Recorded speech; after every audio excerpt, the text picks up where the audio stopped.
America போகணும்னு கனவு கண்ட பல இளைஞர்கள் இப்போ மொத்தமா கனடாவை நோக்கி போறாங்க. இதுக்கு என்ன காரணம்னு தெரியுமா? உயர்கல்விக்கு எப்போதும் முதல் சாய்ஸா அமெரிக்கா தான் இருந்துச்சு.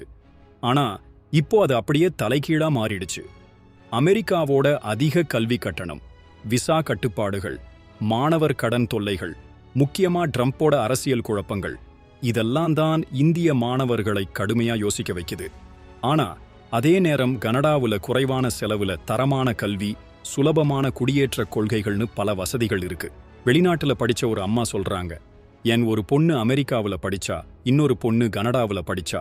கனடால செலவானது அமெரிக்காவோட ஒப்பிடும்போது கால்வாசி தான். கனடா பல்கலைக்கழகங்கள்ல படிக்கும்போதே இன்டர்ன்ஷிப் கிடைக்குது.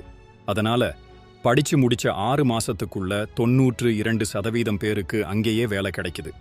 துப்பாக்கி கலாச்சாரம் இல்லாததால பாதுகாப்பும் அதிகம்னு சொல்றாங்க. அமெரிக்காவை விட கனடா இப்போ இந்திய மாணவர்களுக்கு ஒரு சிறந்த தேர்வா மாறி இருக்கு. படிப்பு, வேலை, பாதுகாப்புன்னு எல்லா வகையிலும் கனடா முன்னாடி நிக்குது. வெளிநாடு போகணும்னு நினைக்கிற நீங்க இந்த விஷயத்தை எப்படி பார்க்கறீங்க? கனடா சரியான சாய்ஸா? உங்க கருத்தை கமெண்ட்ல சொல்லுங்க.